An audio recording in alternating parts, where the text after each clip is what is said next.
ಎರಡನೇ ದಿನದ ದೇವತೆ ಬ್ರಹ್ಮಚಾರಿಣಿ. ಬ್ರಹ್ಮಚಾರಿಣಿಯು ಕೂಡ ದುರ್ಗೆಯ ಅವತಾರ. ಕಠೋರ ತಪಸ್ಸಿಗೆ ಈ ದೇವಿ ಹೆಸರುವಾಸಿ. ತ್ಯಾಗ, ತಪಸ್ಸು, ಶ್ರದ್ಧೆಯ ಪ್ರತೀಕ. ಈಕೆಯನ್ನು ಆರಾಧಿಸಿದರೆ ಬಹುಕಾಲದ ನಮ್ಮ ಆಸೆ ಫಲಿಸುತ್ತದೆ.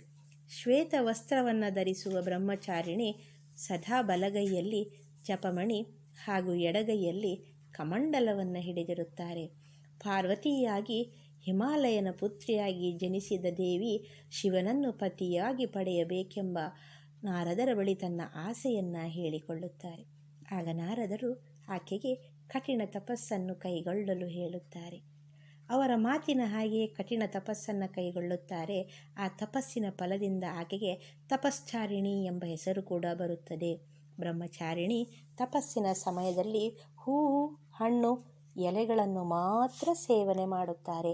ಅದಾದ ನಂತರ ಎಲೆ ಸೇವನೆಯನ್ನು ಕೂಡ ನಿಲ್ಲಿಸುತ್ತಾರೆ.